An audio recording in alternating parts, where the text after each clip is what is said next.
So you've decided to go to college. That's cool. So pop quiz. Which is a better way to earn your degree? Commute to college and fill your gas tank, get stuck in traffic, drive in bad weather, try to find a parking space, walk a half mile to class, or learn online at Independence University. In the park on a bench, on the beach on a towel, or on your couch with your kid. Your campus is wherever you want it to be. You don't go to college. College goes to you. That's independence. That's Independence University. You schedule classes around your schedule, and all your supplies, including a brand new laptop and tablet, are included with tuition. At Independence U, you'll learn from professional instructors with real work experience. You'll get personal support in school and employment assistance when you graduate. Get your degree, but keep your life. That's independence. That's Independence University. So if you're really smart, you'd call now. Call 1-800-981-8940. Independence U for an independent you. Call 1-800-981-8940. TennCare's new diaper benefit helps our youngest members and their families stay healthy and happy. If your child is younger than 2 and has TennCare or Cover Kids, they can get up to 100 diapers every month at no cost. To get diapers, visit a participating pharmacy. You don't need a prescription. Just show your child's pharmacy card at the counter. For newborns without a card, you can use the parent's pharmacy card. The pharmacy staff will check to see if you qualify and help you get up to 100 diapers for a month. TennCare will cover a variety of diaper brands and sizes to meet your child's needs. You can find a list of covered brands on the TennCare diaper webpage. Diapers are available at Mike's Pharmacy, located at 740 Main Street in Tracy City. That's Mike's Pharmacy, 592-9190. Piggly Wiggly, a supermarket chain since 1916, operates more than 600 locally owned stores, including the Monteagle location that now stocks the largest selection of fine wine, domestic and import beer in the area. Piggly Wiggly's farm fresh fruit is a sweet deal at everyday low prices. Piggly Wiggly stocks carefully selected, always fresh vegetables from the common to the unusual. All of the organic products we sell meet strict USDA guidelines. The Pig has a large meat department that to this date custom cuts and wraps its pork, chicken, and certified Angus beef to your request. Certified Angus beef brand is a cut above USDA Prime Choice and Select. With a large dairy selection of fresh milk and cheese products and your favorite drink products, you will never go home thirsty from the Pig. Visit the Piggly Wiggly Deli and put in your order for an outstanding selection of cheeses, salads, and deli meat products from Boar's Head brand and more. Be sure to check out our weekly special circular for great deals. That's the Piggly Wiggly of Monteagle, Tennessee.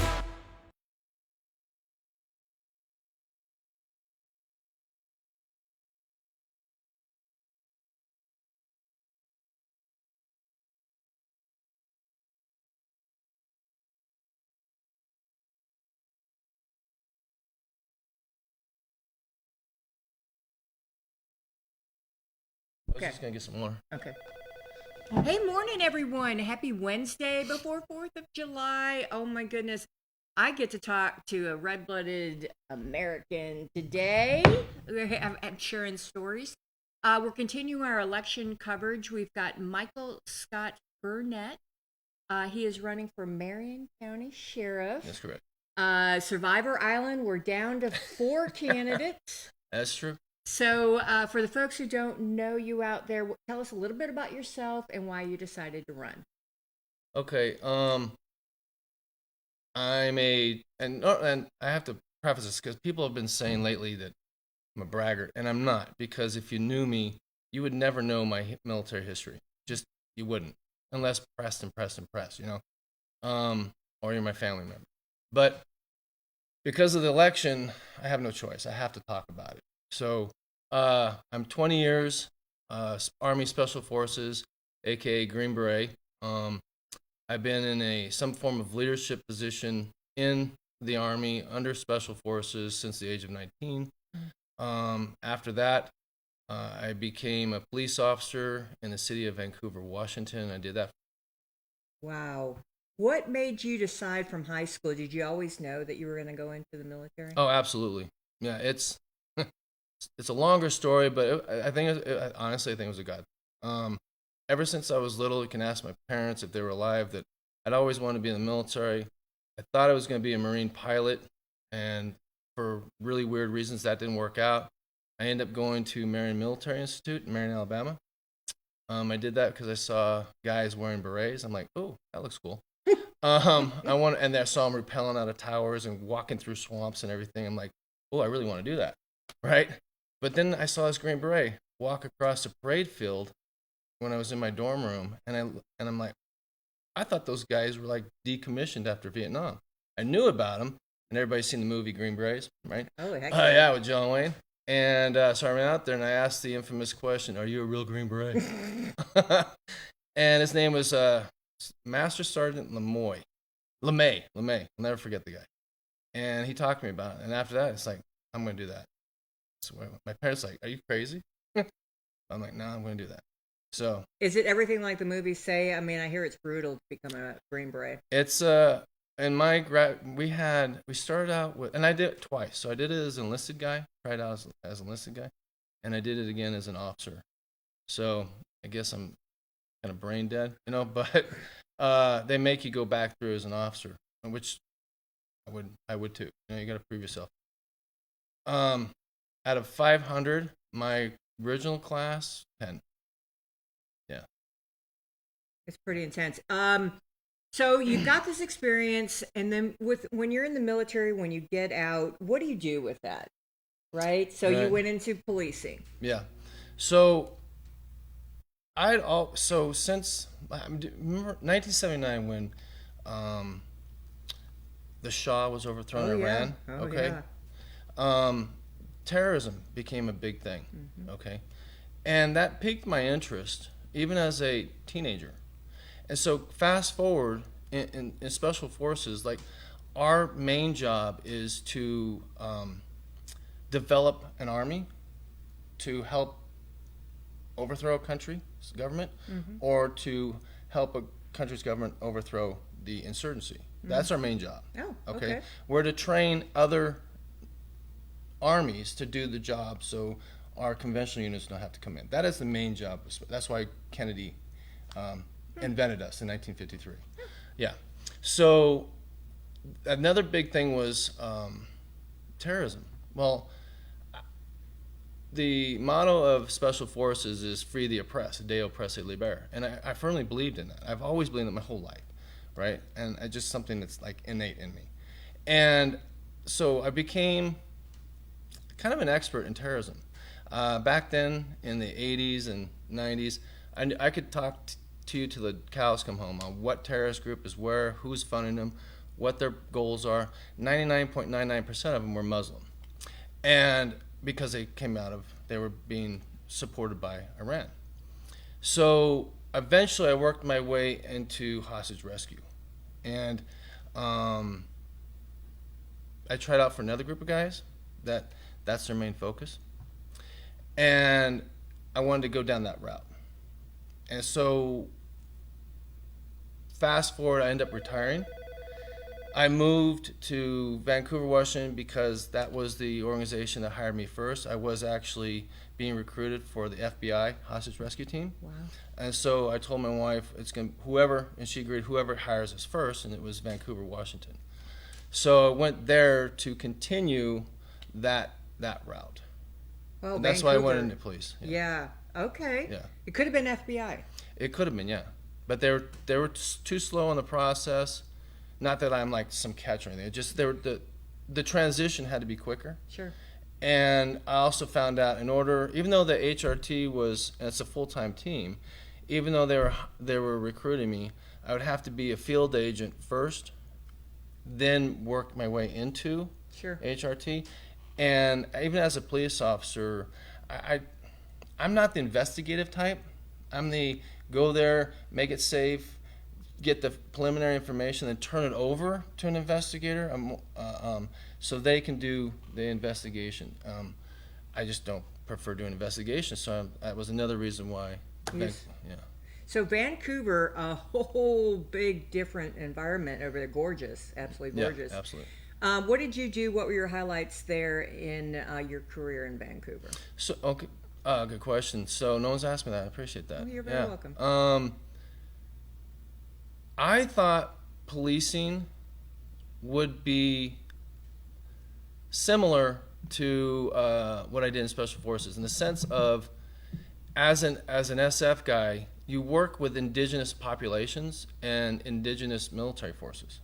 So you're also a negotiator, a politician, a peacemaker first, typically before you do combat, that kind of thing. And a great, most recent example is right after the towers fell.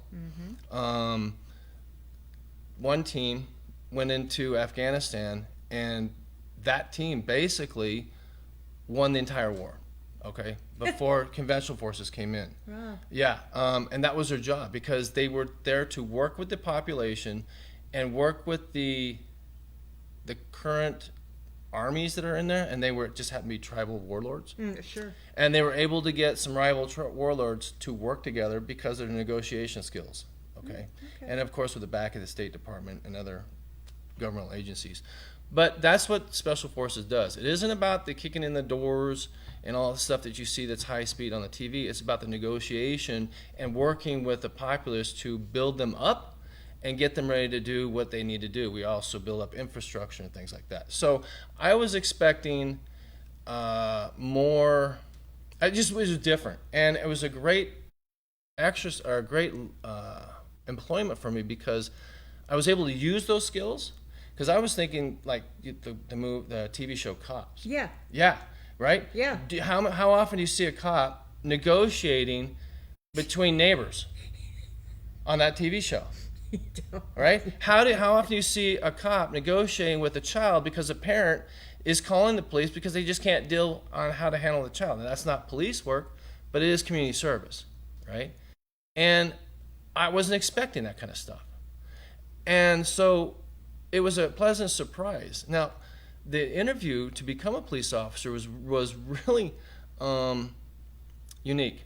So I was hired from Vancouver, Washington, okay? And I had to fly from Fort Bragg to Vancouver, Washington. And I'm sitting at this interview at a big table, and there's a bunch of HR, human resources people, and there's a commander there of Vancouver Police, the assistant chief of Vancouver Police, and sergeant of Vancouver Police, and then the recruiter too. And so interviews almost over, and they said for me to go outside and they're going to talk, and they let me know when I come back in.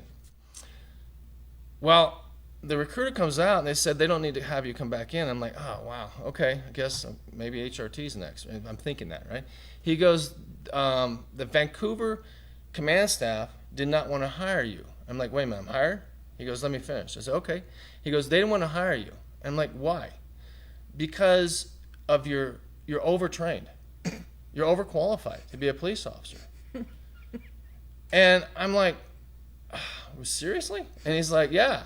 He goes, but the HR said, we want to hire him because he's trained for that 1%. The most violent calls, the most chaotic calls, he's already trained for, and that's the hardest thing to train people for. And as a trainer, I'm a trainer, been a trainer for 30 years. That is the most hardest thing. It to train. is. Yeah. They said he can train easily for the 99%. And when I went to academy, they're right. I learned all the laws, the entire law book I read from cover to cover, I could train for the 99%, but it's that 1% they wanted me for. And they said, we also want to hire him for SWAT. And so you're hired. I'm like, sweet, okay. Yeah. So as a police officer, I got to work with people, and I hate to sound cliche and stupid, but on a human level, it was really awesome. I got to know my neighbors, and business owners. Yeah, it's cool. And the homeless people. And I was going to get to that. The homeless people.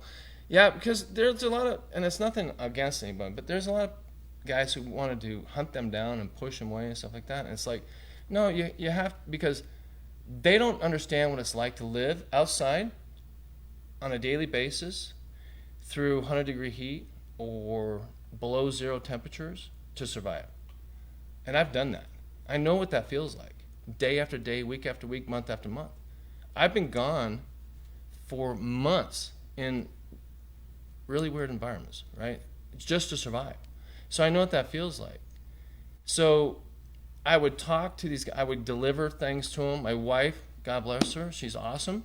She would give me things to give to them on a regular basis and everything. And I just talked to them and tell them, look, as long as you're not breaking in buildings and everything like that, you're golden. And some of them would because they needed something, right? And so we would work with the courts. We'd work with whatever to help them out and everything. I got to know some of them really well. Like one guy, he got fired from his job. He was in his mid-20s. He just had a hard time being stable. And he was living out of his car. And I come on duty one day, and I find out he is at the tow yard, sitting in his car, refusing to leave. And I get called. It's not even my beat, but I tell dispatch I'm going there because I know this guy. So I start talking to him. He doesn't want his car. He wants his belongings that are in his car. That's his whole life. Aww. So I talked to the tow yard and said, hey, look, we need to get this stuff out. What can I do to get this stuff out? And he's like, well, you can't get it out. I go, well, what's it going to take? He goes, someone has to pay the tow bill. I'm like, okay. So I call my wife up, I tell her, and they pay the tow bill. And he's able to drive off. So, yeah, it's really cool. It's the people thing. Oh, yeah. Oh, yeah. All right. Then, and I hate yeah. to move on, but we've got to talk about the big stuff. Yeah. About your job. I know, and I could really talk about Vancouver forever because there's lots of strange things that go on there. That's incredible. But back in the reality of fabulous Tennessee, what brought you here? Long story, but again, it was definitely a God thing. So 2020 hit, things are going nuts. We're being called racist by neighbors that we lived with for 20 years. I had American flag out. They called that racist. It was so stupid that my neighbor changed his flag to the Betsy Ross flag because that one is somehow not racist versus the current flag of our country. They were throwing Molotov cocktails at police. We had neighbors turning against neighbors. It was horrible. The governor was, just because of COVID, it just become completely unsafe and untenable.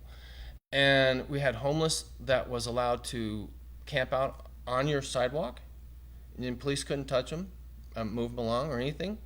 And it was just getting really horrible. And Portland was even worse. Yeah. You had, and this didn't make the news, but you had Black Lives Matter people, because they were all races, but they were all dressed in the same uniform, a black uniform, black cargo pants, black cargo shirt. They all had brand new weapons, rifles. There was sniper rifles, there were pistols, brand new stuff. They had body armor, brand new, and they were walking down one of the main streets that has a median in Portland, and they were allowed to carry these weapons openly, right? And they were protesting. Well, they would have motorists come towards them. They would stand out in front of the motorists and point the rifle at them. Yeah, and Portland police wasn't allowed to do anything. And so then they assaulted people, and that nothing was done about it. So we're like, we're out. And so we started looking around, and long story, but van broke down right there at that what is that, Shell gas station on the Main Street Kimball. Yeah. And we saw the Jasper Highlands office right next door. And we're like, well, let's go check. We had already been looking all the way around. We looked all over Tennessee. I mean, for 10 days, we went from near the Kentucky border to the far east, to the far west, and far south. And that's where our car died, rental van. And so we just end up buying, it was God. We end up where my house is now by a longer story, but we end up right there. So. And here you are. And in Tennessee, 99.99% of the people carry guns. That is so awesome. You know, I just saw a guy mowing a yard, a landscape guy. He had a sidearm on his side. I told my wife, "Look at that! That's so awesome." You know, in Washington, all of my whole squad would have been called out because people have been freaking out. You know, and we're like, "It's okay. It's constitutionally okay." You know, and. Yeah, and everyone's let me look at your dress. I mean, come on. We celebrate America. Yeah, where I came from, this would have been shunned. You know, about 10 years ago, they stopped using fireworks. And I told my sergeant, every year we don't do fireworks, it's one feather plucked from our eagle. Amen. And he kept bringing that up to me every single year, you know, and it's true, though. Well, you're in God's country, and Yeah. you are red-blooded Americans. You found your place. Yes, absolutely. Absolutely. All right. So then you're like, well, what do I do with my talents? No. I didn't. No, How do we get to running for office? I'm full on retired, and I'm trying to become a better day trader for stocks. Okay. Yeah, and I started studying that in 2018 because I knew I was getting close to the end of my career, and I had to change from night. I worked graveyard my entire career, almost entire career. The real police, I've heard, love the night shift.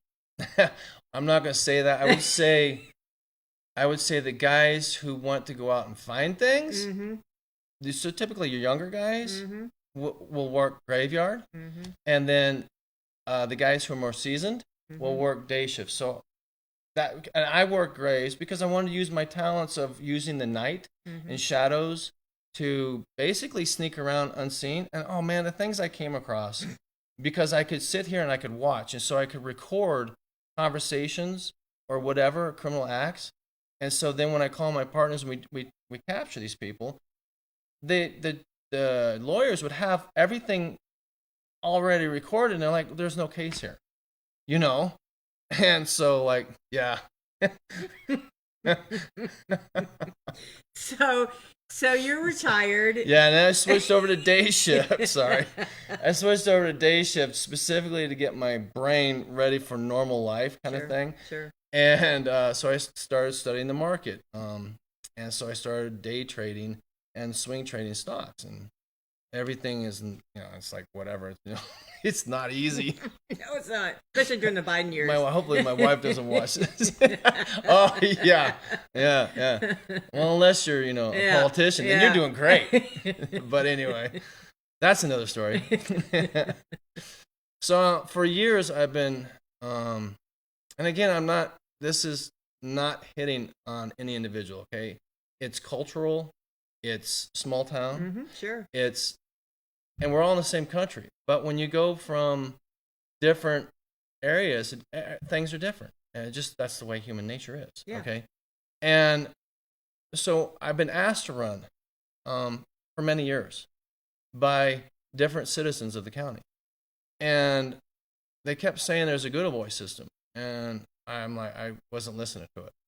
And I said, no, I'm retired. I'm trying to work on my stocks here. Yeah. You know, I'm red. I need to be green. I got a garden or something. Ride my bike. Right. And so eventually it got to me enough to, so I ended up praying on it. Sure, you have to. Yeah. And because there was just too many people. And I've never told this story publicly. And I'm going Wow. I think I need to. So, and I'm not a freak, okay? I'm not, seriously. But some people think that because there's a thing called faith-based prayer. And a friend of mine from church, I told him what my dilemma was, and it's in Galatians. And he explained what it is. And so in Galatians, there was a guy, all right, and God wanted him to do something, but he didn't believe God wanted him to do something. Sure. I need proof. Mm-hmm. So he's in his tent, because he's a nomad, right? And he threw out the sheep blanket and said, okay, God, if you want me to do this, then I want the sheep skin the fur to be dry and the ground around it to be wet. So he wakes up, dry and wet. So he's like, I don't know, that could be a fluke. So he goes, I got to try it again. So the next night he throws it out, but he flips it. And he's like, okay, sheep to be wet, land to be dry. He wakes up, sheep's wet, land's dry. He's like, okay, do what you want. But then he ends up not doing what he's supposed to do, and bad things happen, right? It does. Yes. So I didn't know this story. Even though I'd read the Bible when I was a teenager, I didn't know the story. Weird. And so I tried it. So I prayed, and I asked for two specific signs. Okay. One, and I don't want to get emotional because every time I told a story to a friend, I do, and I don't mean to, and I don't know where that comes from. There's nothing to be emotional about. But I asked for 2 signs. One is I need a unique encounter by a deputy. Can't be a police officer because I'm running for sheriff, a deputy. And it's something that only I will know. So it's not me getting pulled over for speeding. Okay, it's nothing like that. And I said that, right? And the second one is more specific. I said, because I need the buy-in from my wife, okay? Because when I hit that button to retire as a policeman, my wife just teared because of the stress. It's a lot Yeah. for your Yeah. wife. Yeah, and because I was a hunter, so to speak, working graveyard, I would get into some serious stuff. Sure. Okay. And so even though that was what I'm bred to do, it was very hard for her. And then add the whole green brain. She had no idea where I was going and when I'm coming back. Special kind of woman. Yeah. Oh, no doubt. Way better than me, that's for sure. That's a blessing. Really. But anyway, I had to get her buy-off. And so I asked for a specific thing. I said, I need her to say, well, I guess I need to support you 100% because God wants you to do it. Yeah. That's specific, okay? And then I know.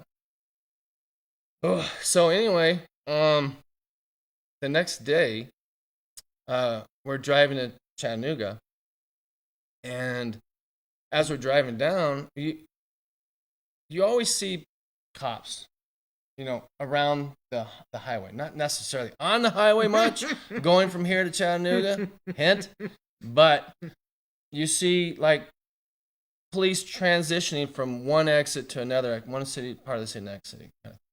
Well, we get to a certain area, and there's 2 Hamilton County canine officers that are facing the eastbound traffic in the median on I-24. And I like, crap. And she's like, what? I go, remember I prayed, right? And she said, yeah. I said, that's sign number 1. She goes, what do you mean? I go, well, there's a few things. Remember I said it has to be unique to me and then no one else would understand what it is. And she said, yeah. I said, well, first of all, canine officers don't pull traffic duty. No, they have to be free in case they get called to use their dog on something for some reason. I said, that's number 1. Number 2 is when cops get together, they do driver door to driver door. That's right. They face opposite so they can discuss, talk, or whatever, plus keep an eye on each other's 6. Okay? Those guys weren't there to discuss anything. They were sitting facing the same direction on I-24. So they're on a mission. They're waiting for something. And later, because what would be is typically, and I'm not saying this is what this was, but typically when we have 2 dogs, one would be the chase dog and one would be the drug dog. Okay, the sniffer of the car. Okay? Come to find out, a Alabama cop was either killed or injured, and the suspect was supposed to be going down that way. So, yeah. That's it. Yeah. The next day. Yeah. So, yeah, it gets even crazier. So, we go to bed, and at 2 in the morning, 2 in the morning, we're woken up. All my house smoke detectors are going off at one time. Jar out of bed, and I think I see fog, right? And I'm like, crap, let's start looking around. So we start turning on all the lights, we're looking everywhere, and within a minute, they all shut off at the same time.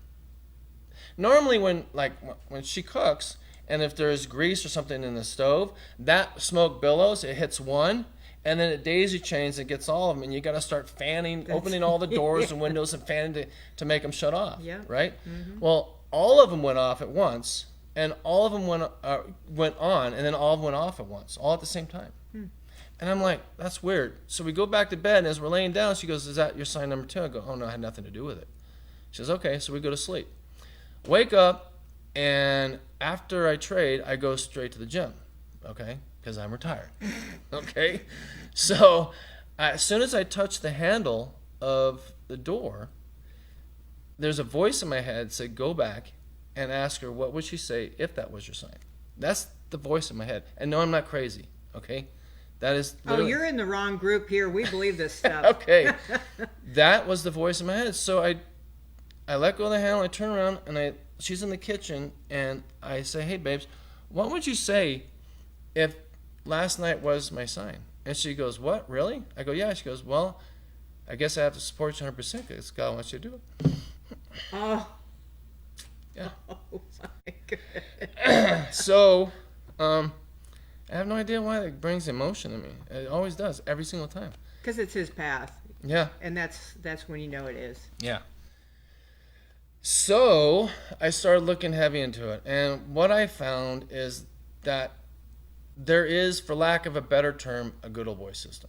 Sure. Okay. And what that means is it's not that somebody's corrupt. It's not that at all. Okay. Mm-hmm. It's doing favors for others, not applying the law equally across the board. Mm-hmm. And there is a massive problem with that because it may be okay for the time being while the town or the county's small.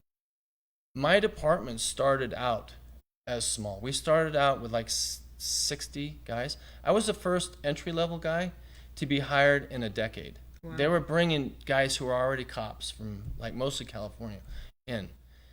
So I got to see the growth of my city, and more importantly, I got to see the lack of growth of my department, and they had to catch up to it. Sure. And because of my role as a leader, I understood a lot of things that were going on. So I would talk to quote-unquote administrators. I would talk to the chief, the first one. The other guys were just not worth anything it was horrible. Really? Out of 5 chiefs, the last 4 were just out for themselves. But I would talk to lieutenants, I would talk to sergeants, I would talk to the chief, the assistant chiefs, the grant writer, the logistics person. I would talk to all these people to figure out why is this, just different things. So the reason why I'm running is because of that. There is not an equal application of law. There is a systemic leadership issue in this county. And it's not, you don't know what you don't know. And people are like, what does that mean? It means you don't know something until it's pointed out to you, okay? If you don't know it, right? That's common sense. Well, common sense is not innate, it's learned, okay? The baby doesn't know that black cloud is going to rain on it until it starts raining on it. Then it knows, oh, black cloud equals possible rain. That's common sense, right? So I'm here to bring leadership, more importantly, a teach, coach, and mentor style of leadership that will set an example for others to follow, because someone is going to come in behind me, and that person needs to be able to understand what leadership looks like and how to apply it, because a leader is not about themselves, it's about everybody around them. And that's the biggest thing I learned as a special forces officer, a team leader, a company commander, etc., is I relied on the people around me, subject matter experts. I'm a generalist, okay? So I know, let's as a team, I know the skills of a sniper. I know the skills of my engineer. I know the skills of my communicator.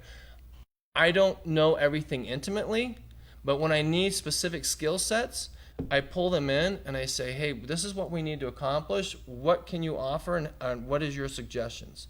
And then I put all these things into a pot, and we sit down with other sub-leaders, and we discuss, and we come up with different courses of action to solve one problem, and then we figure out which is the best course of action, with the thought in mind that the best laid plans fall to shit as soon as the first round is fired.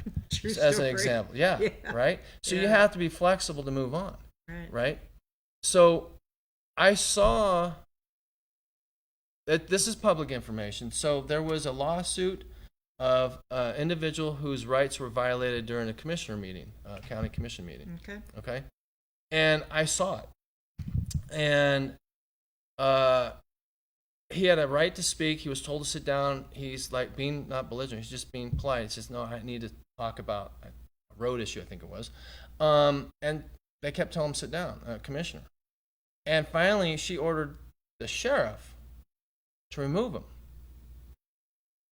And I'm like, don't do it. And he did it. He did. I'm like, oh. So that was a violation of a person's rights first. And then we go through the 4th and the 14th. He ended up putting his hand on him.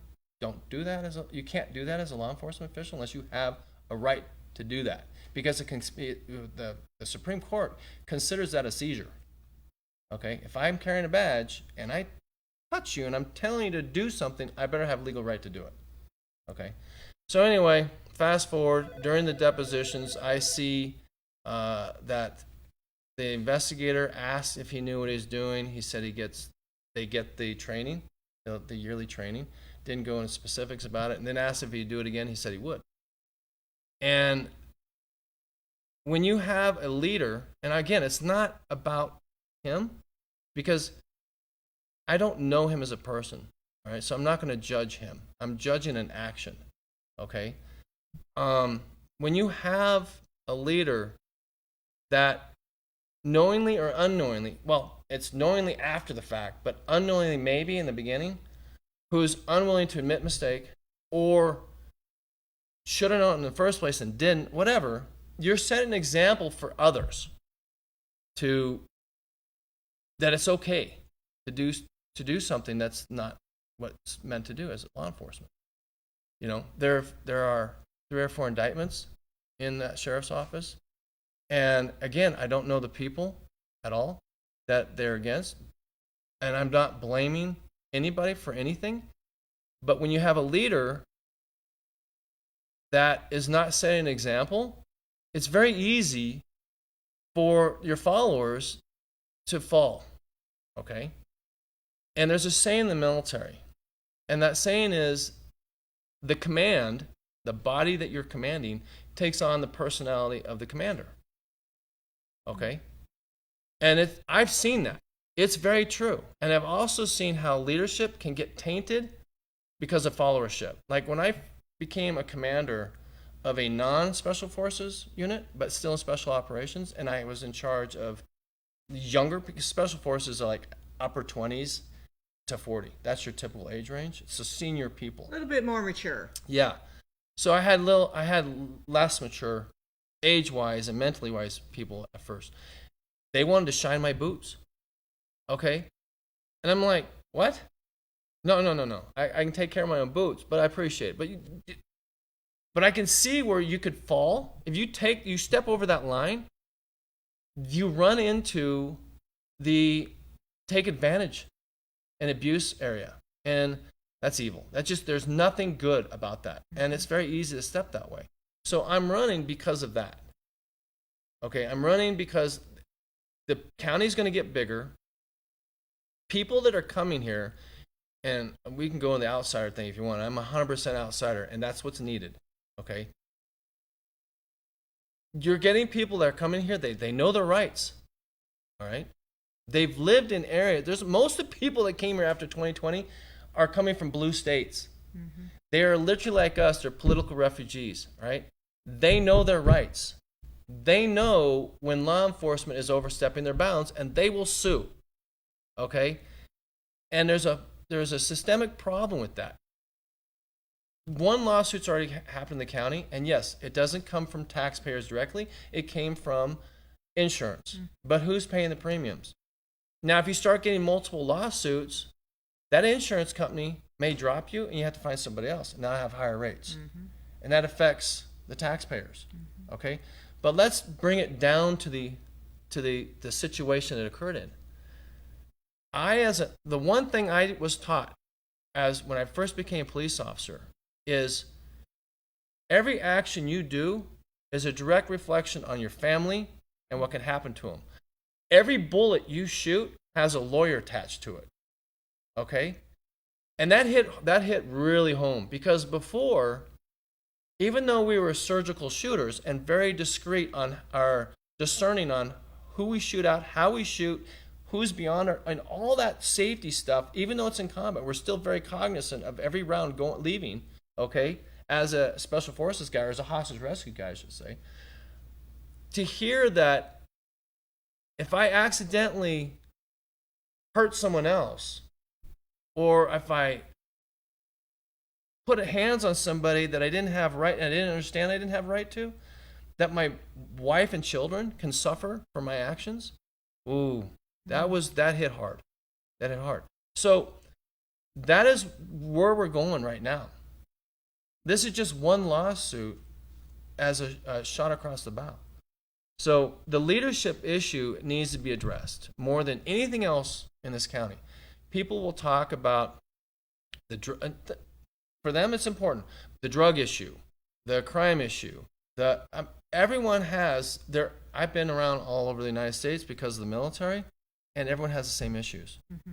And I can give you the prepared speech that any politician would give, but when it boils down to the nitty gritty, I'm not a politician, and most importantly, the systemic issue that is here in this county right now is leadership. If you have leadership, good leadership, set an example, the body will follow. If I know the law, the body will know the law. If I'm training centric, and I'm not saying no one's training, then the body will be trained. If I'm advanced training centric, and when I say advanced training, it's not about shooting the gun or pulling the gun. I was a firearms trainer for almost the entire time I was in the police, but throughout the entire time as in special forces, right? And I also taught leadership and those things. Okay, it's not about the pulling of the trigger. It is everything that leads up to the moment I decide to pull my gun, to make the decision up to pulling the trigger. Okay, so I don't train just how you draw your gun and how you get on target and what you're thinking about and all these other things. I do that, and I do that very well. But I train you on everything leading up to that point as well. What's going on in your mind? What's going on in your body? What's going on in your heart? All this stuff to lump together to make you, maybe I don't need to pull that trigger. And you take your finger off that trigger and you put your gun away. My goal as a police officer was to try not to shoot another American. And a lot of guys are like, what? I'm like, yeah, that was my hardest thing to accept as a cop, was I may have to shoot a fellow American. After doing all the stuff that I've done overseas, and not all of it was combat, okay? Don't think that. That was my biggest fear. So I did everything in my power to try to not do that, right? A good example is I had a guy that come to later to find out he wanted suicide by cop, okay? So it was a domestic issue, and he had already left. And I get to the house, and she reported he was being violent, etc. No. She's with her small children in the house. And there's a driver right here, and the garage is open. And I'm like, where is he? Well, he went to his parents' house or somewhere in Gresham, I think it was. So across by Portland. And I go, why? He told her he was going to go get his gun. I'm like, how far is that? So I look at the distance. I'm like, oh, crap. He should be on his way back right now if that's the case. So I positioned my car. I rearranged my car so it's this way. It's a cul-de-sac, and he would have to come in from one of two ways into the cul-de-sac. So I positioned my car as kind of a barrier, right? And I told her to get inside and stay inside. I called dispatch. I let it over the radio that I need backup. This guy may be coming. He may be armed, etc. So I'm standing there waiting for backup. I hear cops coming. They're not going to lights and sirens yet, but I can hear them because you hear a distinct sound with a charger when someone hits the gas, the kind of sound, and it's in the neighborhood, so it echoes like here comes the cavalry, right? Well, no kidding. Here comes a Jeep, and it's him. All right. So he pulls up here, and he gets out. And he's angry. He's angry. I'm talking to him, saying, it's going to be okay. It's going to be okay. She said he wants to kill himself, right? And I'm like, we don't need to do this. Do you have your gun? He said, yes. I go, okay, don't get back in the car. Well, he gets back in the Jeep, shuts the door, and I hear the gun rack. Okay? Well, there's two possibilities with a gun rack, all right? If a guy owns a gun and he has it in his car, typically, commonsensically, that gun's loaded. I don't mean the magazine. I mean in the chamber. So the magazine's loaded is one in the chamber.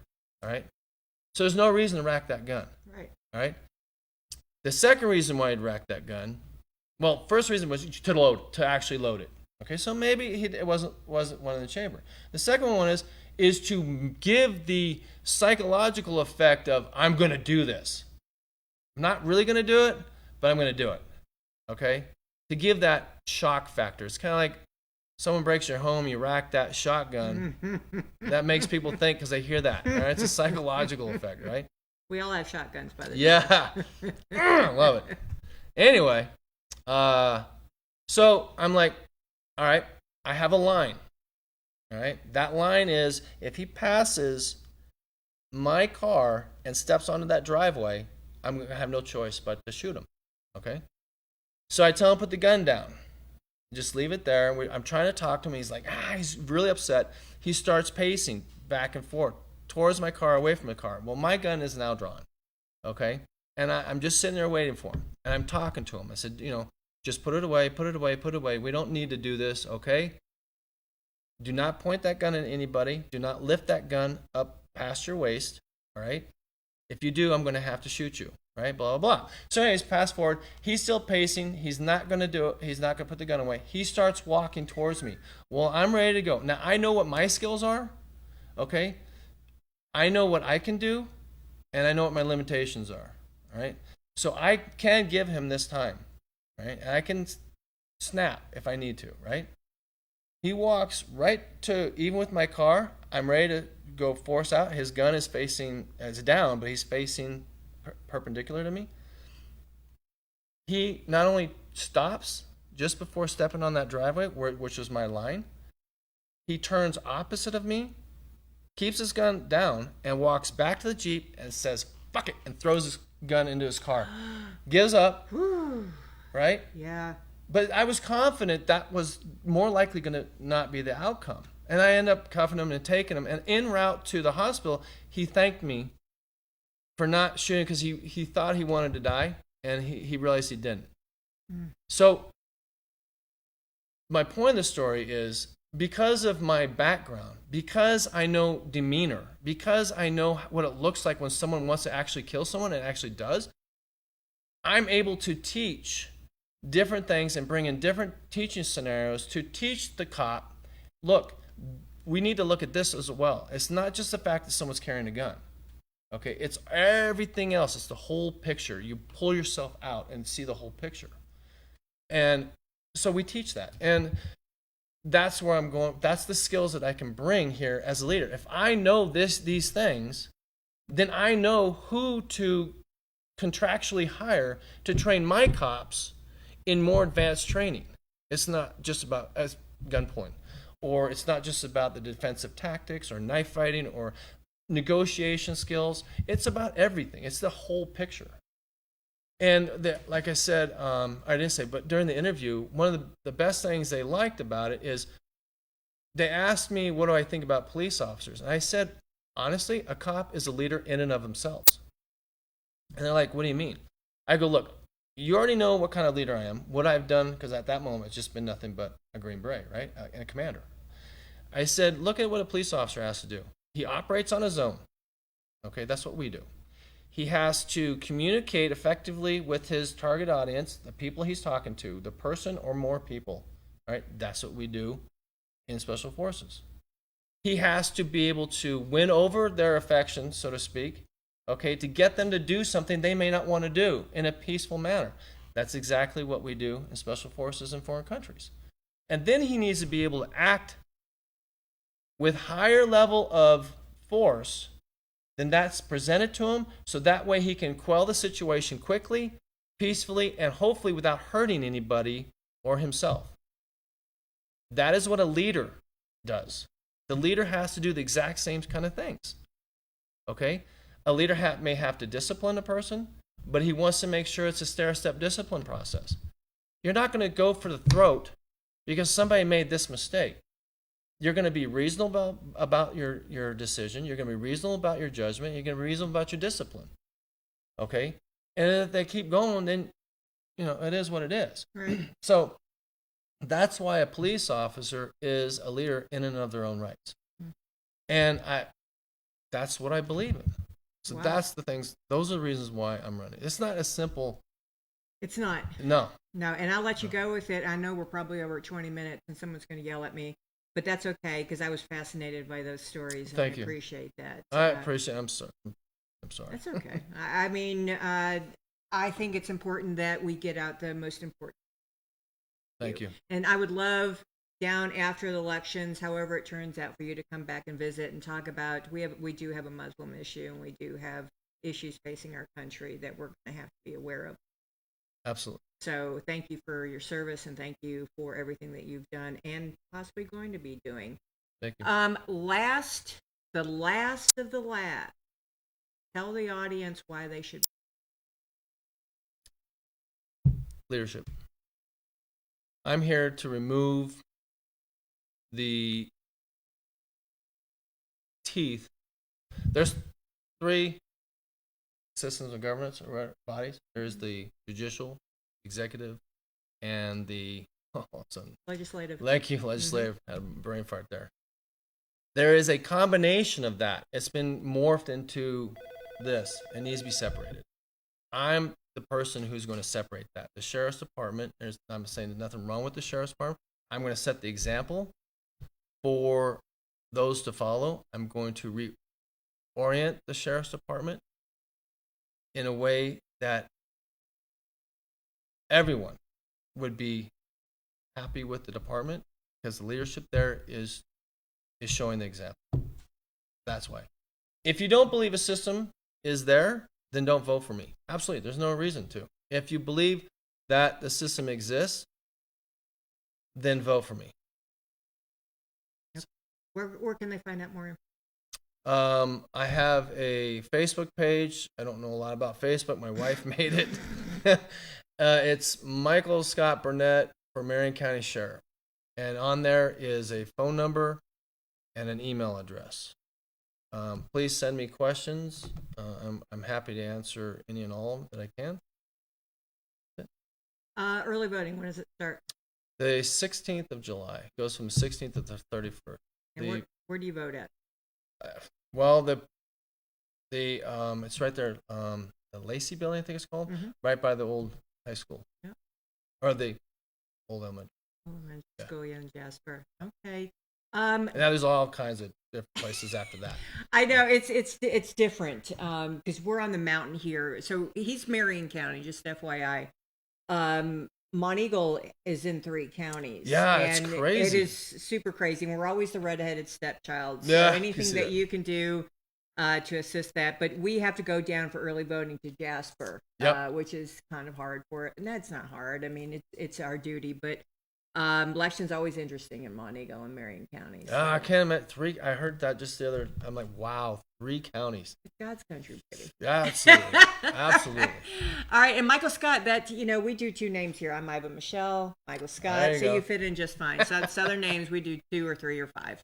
All right, I'm going to send Michael Scott out to spread joy and sunshine wherever he goes, and we're going to take a quick break. Thank our sponsors, and we'll be right back. As always, thanks for watching Morning on the Mountain. We'll see you in a minute. Are you being audited and do you owe the IRS $10,000 or more in back taxes? Is the IRS threatening to take more of your money? Don't fight the IRS alone. The Tax Doctor is here to help you negotiate your tax bill and reduce your stress. The IRS can freeze your assets and seize your bank accounts, but you can stop these IRS actions. The Tax Doctor will work with you using our years of experience to represent your case to help you get the best resolution under the IRS guidelines. Help is here to deal with the IRS to reduce your stress. We've handled thousands of cases, so we know what we're doing. If you owe $10,000 or more in back taxes, do not call the IRS alone. Call a Tax Doctor now for a tax emergency analysis.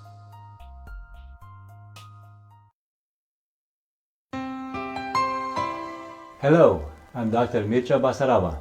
And I'm Mara Hutchings, nurse practitioner. Welcome to Southern Tennessee Cardiology. Here at Southern Tennessee Cardiology, we offer a variety of testing done right here in our office. Along with our highly trained and skilled staff, we have the latest technology for cardiac stress testing, high-tech ultrasound, and cardiac monitoring. Whether you are experiencing chest pain, palpitations, or need clearance for surgery, Southern Tennessee Cardiology is here for your cardiac needs.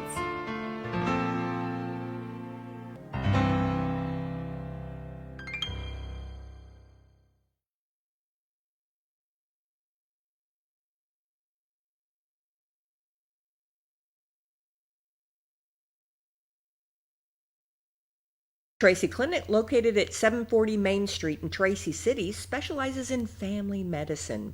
Nurse practitioner Devin Land Lampley is now seeing patients. Call today for an appointment at 592-4242.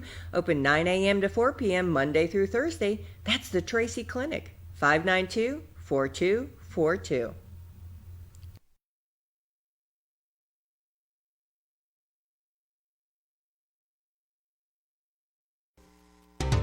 Sequatchie Valley Electric Cooperative is here to serve you in your business or in your home. Pay your electric bill in the comfort of your own home with SVEC's new online billing service. Wouldn't it be nice to know in advance how much to budget for your electric bill each month? Visit us at one of our convenient offices or go online to www.svalleyec.com. Sequatchie Valley Electric, providing electrical service to over 33,000 homes and businesses in all or portions of Bledsoe, Grundy, Marion, Sequatchie, Coffee, Hamilton, Ray, and Van Buren counties in Tennessee. SVEC, staying up with today and working for tomorrow.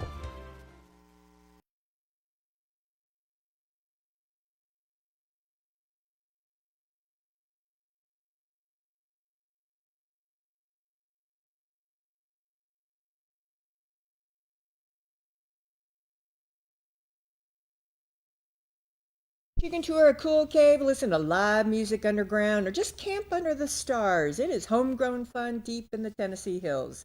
Check out what's going on at www.thecaverns.com, where the destination becomes the journey.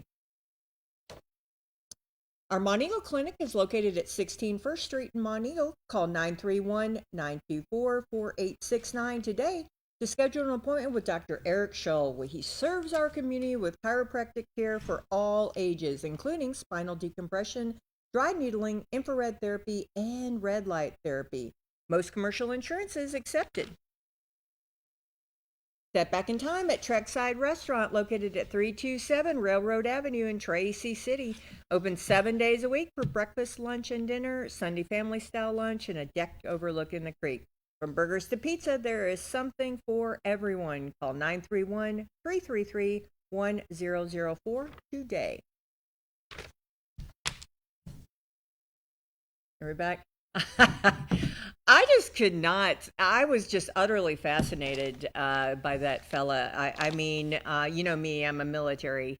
Just yay. I mean, those are our real folks. So I apologize. I went totally over.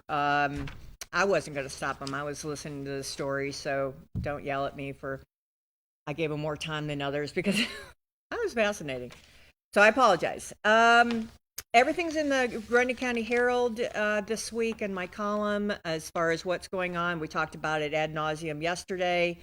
The only thing that I did not mention, or it's in my column, but I did not mention yesterday in doing my roundup, is that Beersheba Springs is doing their annual barn dance on Friday night, the 3rd. I want to say it starts at 5:30, and it's at the Big Red Barn. Big Red Barn? Is that the right? It's Howell's place, and it is always a big time. It's free for the community. Come on out. It's just an old-fashioned, just a barn dance, and it's 4th of July. It is all of the above. So don't forget, if you're living in the community or have ties to Beersheba, come on out and enjoy some old style fun at the Big Red Barn. Thanks for Latice for always keeping me posted. Isaiah 117 house. Also, I cannot be, I would be remiss without mentioning J&J Fireworks. We love you. Miss Judy dropped by a boatload of fireworks. I'm going to divvy those up, I think until three bunches, and somebody somebodies are going to be winning those on Friday. So J&J Fireworks, they're at the Colmont Community Center, and they are open pretty much all the time now. So today is Wednesday, 12 to 10, Thursday, 12 to 10, Friday, 10 to 10, and then Saturday, 4th of July, they're open bright and early at 8 a.m. Colmont Community Center, shop local, J&J Fireworks. All right, there's that. Thank you, Joe, for stopping by and picking up Granny's winnings from last week for Father's Day, and so that's fitting, isn't it? Let's go to the prayer list real quick. Let's continue to pray for Charlie and Joyce, Sue and Charlie. Oh, these are my new one, July. Sorry, I don't know what I was thinking, but I'm going to add on here. All right, we're going to keep on for July. Today's July 1st. Holy cow! William Dickerson, Loretta, or better known as Doe. She's, I think Joyce had mentioned, was it cancer? Oh, I'll talk to them about that. Charlie and Joyce, we're going to continue on. Let's see if there was any. Big Ron, we got to get Big Ron on there until he gets his surgery. I'm going to keep Carol Hamby on there one more month, just because. Let's see, who else? And then I'm going to continue to have Miss Dola, Linda, Granny, and Virginia. Lord, please lift up our folks in prayer. Thank you so much for everything that you do in everybody's lives and the people running for office and their big hearts and their big love in America.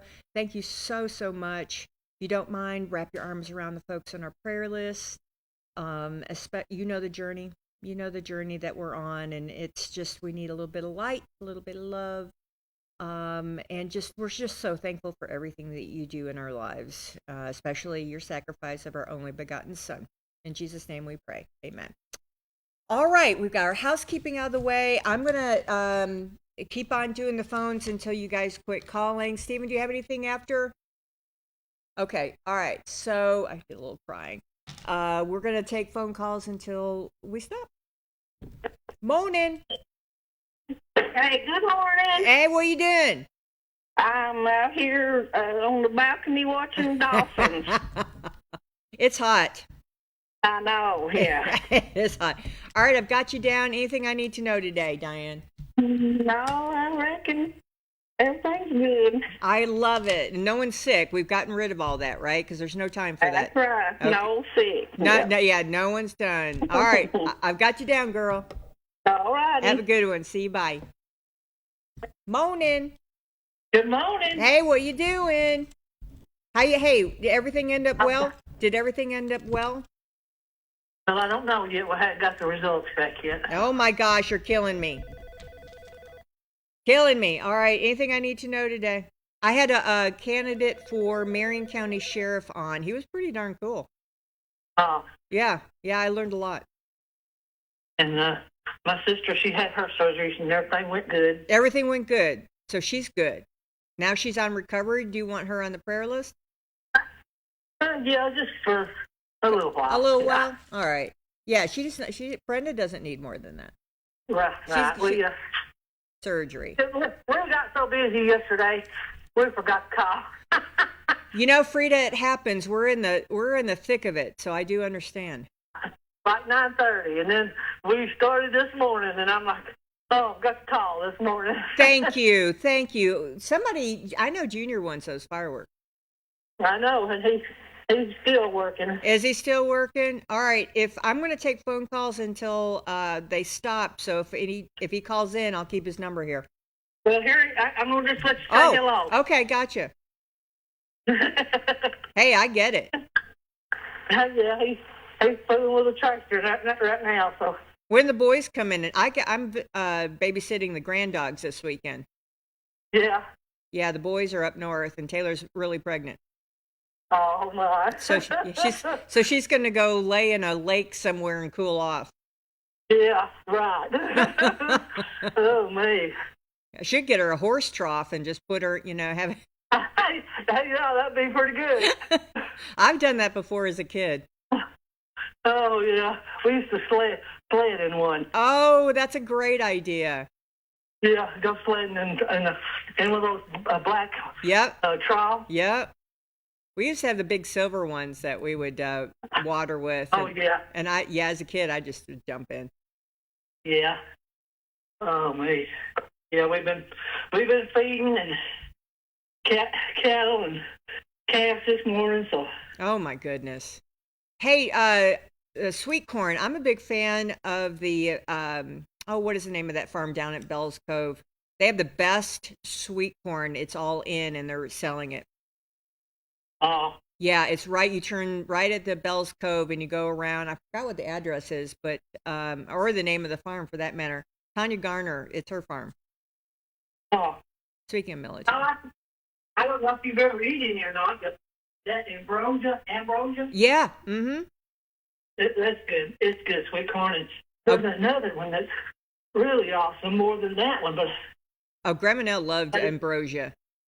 Yeah, I'm gonna have to write it down because I can't remember it. Yeah, let me know about that. It's sweet corn time. In fact, I'm gonna go run down there probably today if I can and give some to Taylor and Kevin for the 4th. Yeah, got my hair done Monday. Did you? Fun. Get my nails done today. Fancy. Oh. Where are you guys going? Are you guys going down to Georgia? No. You're just gonna hang out here and do all the parades? I think we've got like 100. I know. I hear you. Is David and them going to be doing Mont Eagle? No, I don't think so. Okay, darn. Yeah. And he can't hardly. Reason we got to feed yesterday, and then we got it and got ready and got out this morning about 7 o'clock so that it wouldn't get so hot on him. But you know how it is. He can't. You have to. He's like a little kid. You have to tell him to get in the house. I know, because hey, come on, there's no time for this. No. Hey, we don't want that heat exhaustion again. Right. Yeah, he was just standing out talking to this guy the other day, and he said, "I'm going to have to go. I'm getting sick." Yeah. Oh, I bet it's gonna be very sensitive to him for a while. Yeah. Yep. Oh my goodness. All right. Well, is he there? Well, he's out there at the tractor, and I've done. He told you hi. Oh, okay. I didn't hear, but I trust you on that one. If he says hi to me, I trust you on that one. Yeah, I said I was going to say it's hi, so I went out there to the tractor, and I guess you couldn't hear him over the tractor running. So. That's okay. I trust you, man. All right, I've got you both down. We're in. We're giving away on Friday. Friday. Just one set of, right? I'm sorry? One set of fireworks? I think I'm doing 3. She gave me a bunch. Okay. Yeah, so I'll do 3. I think I can divvy out all these to 3 different winners. Well. Yeah, she was very gracious, as always. Yeah. All right, have a good one. Okay, you too. Be safe. Thank you. See you. Bye. Morning. Good morning. Hello, Leslie. How art thou? I'm blessed, buddy. How about you? Same, man. It's political season, and it's 4th of July. That's all I care about. Yeah, I like to put Ike Slatton on prayer list. Absolutely. Who is it? Ike Slatton. Ike? Yeah, I talked to his grandson's wife out to the Family Dollar yesterday. She said the hospice had come in for him. Oh, man. All right. I know what that means. Although hospice, well, you just never know. Oh, you don't. We can't jump to conclusions. No, you sure can't. I mean, Grandma was on hospice for like 5 years. But I do understand. So we're definitely put on the prayer list. Yeah. All right. Where are you heading tonight? I went long on my candidate, so we'll have to skip Ezekiel. But where are you heading tonight? I got to go to campground. Oh, that's right. You're going to campground. Yeah. Well, that's a good old-timey church. Oh, I love it down there. We're good people. Brother Brett, he's a fine man. The congregation's great. Yeah. Yeah, many blessings down there. Well, that's great news. All right, well, I've got you down, and good Lord willing, we'll talk tomorrow. Sure enough. All right, buddy. See you. Bye. Morning. Morning. Hey, oh, thank goodness. Hey, Doe, what was our prayer for her? You broke her hip. That's what it was. So Vandergrift and everybody called her Doe. Okay. Broke her hip. Yeah, I don't know. I've got cancer on the brain for whatever reason. Broke her hip. All right. And how we doing today? Jamie's name. Wait just a minute. What's Okay. Jamie's name? Jamie Hunt. I want to put Jamie Hunt on there because she's got breast cancer. Oh, see, that's probably why I had cancer on my brain. All right. Breast cancer. All right. Anybody else you know about? That's all for right now, baby. Don't you pray for everybody? Everybody. We'll do unspoken for everybody. Yes, ma'am. All right. I got you. I appreciate y'all. Stay cool.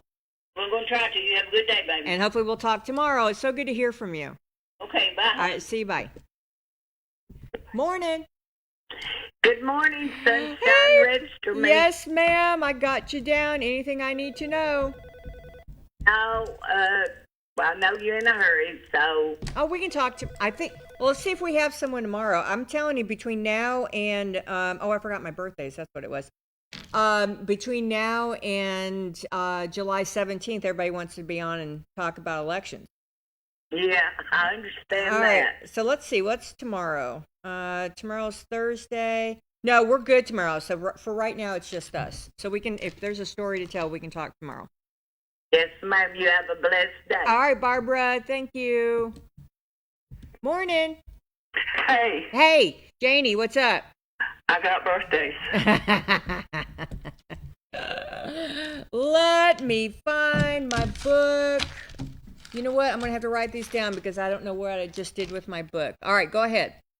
Okay. The second. July 2nd. Boyfriend, and I can't remember who he is. Whose boyfriend is it?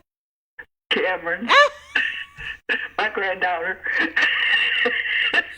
It's Cameron's boyfriend's birthday. That's all that we need to know. Boyfriend. All right, gotcha. Okay, the 5th is Cameron's. That's so cute. They're like 4th of July babies together. Yeah, the 10th is Nicholas Smithia. Yep, that's our July time. Nicholas Smithia. Gotcha. July the 15th is the twins, Dawn and Lisa. Dawn and Lisa. Gotcha. All right, next. The 16th is my nephew, Ronnie Jones. Ronnie. That's the 16th? Yeah. Ronnie Jones. Okay. And, well, let's see. There should be some more, but I can't think of it. Well, that's okay. 1, 2, 3, 4. We got 5 so far. I think we've got probably another 5 to go. So you just holler at me tomorrow and we'll talk about it, or whenever you need to. Okay. All right, Janie. Happy Wednesday. Okay, and be sure to register me. Oh, heck yeah, I've got you. Okay. See you, bye. Oh, John Gray's birthday. That's really quick. What time is it? Oh, my, 9:07. Hold on, really quick. Let me make sure I've got my birthdays here really quick. Because I've got to say happy birthday to Dawn. And I just want to make sure. So my girl Dawn Gray's birthday is today. Happy birthday, Bunny. We love you. Grace Rouse, Heidi Johnson. Clay Kelly's birthday is today, Stephen. Clay's the new minister over at Mont Eagle Church of Christ. He's a 4th of July baby, basically. No wonder I liked him. Melissa Stevens, Taylor Parmalee is today. Happy birthday, Taylor. Abby Newsome is today. Her father's a little rascal, but that's okay. Abby Newsome, happy birthday. Candace Bones' birthday. Paul Burney's birthday is today, and Brian Williams. Lots of great birthdays. I want to make sure I get those in, and if I have one on my book somewhere, and you guys have called it in, I'm so sorry. All right, here we go. Morning. How you been? Hey, buddy. Happy Wednesday. Oh, yeah. All right, I've got you down. Anything I need to know today before we head off? Yeah, I got one birthday they're putting on there. All right, what's the birthday? Timmy Strum. Timmy? Yeah. Okay, what day is it? July 2nd. That'll be tomorrow. That'll be tomorrow. Yeah, I knew we had all of our birthdays are coming up. All right, buddy, I got you down. I hope you have a wonderful day. Let's talk tomorrow. Yeah. All right, see you. Bye. Morning. Register me. Yeah, oh, Miss Dola, yay. You got your red, white, and blue outfits ready? Yes, ma'am. Which parade are you going to be able to? Are you going to go to Tracy, or are you going to go to Monteagle? No, I go down here, Tracy. Oh. Well, I'm so glad you called. I've got you down. You doing okay? I'm hanging in. Oh, man, you are a tough person. Oh, Miss Dola, I'm so glad you called, though. Thank you. You call anytime. Love you bunches, honey. See you, bye. Morning. Morning. Morning. What are you doing? I'm watching you. Hey, I saw your handsome son yesterday. He picked up his Father's Day present. Really? Yeah, he popped in and got the father. You won that $50 for Father's Day. Yeah. Yep, and so Joe picked it up. We He's a good one. He is a good one. We were matchy patchy yesterday. He had his red, white, and blue on too. Yeah. Well, I've got flame in my throat till I can't hardly even talk. Well, get that frog out. I will try to, Dr. William Wild. Don't say call and say hi. And Well, good. We're going to have to get you to the museum and have you come on out and visit with us. well, I've tried to so many times. I know. All right. All right, Granny. You have a wonderful day. You too. All right. Bye-bye. All right. See you. Bye. All right. I think that's it.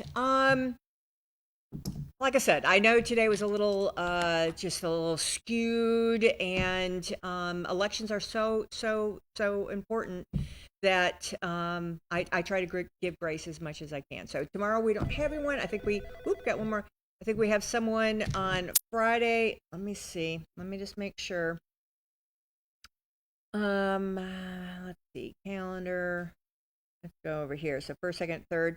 I have someone on Friday. I have William Rayline, Chief Rayline's coming on Friday. That's super exciting. He's running. He's Monteagle Chief of Police, and he is running for Moore County Sheriff as a Republican.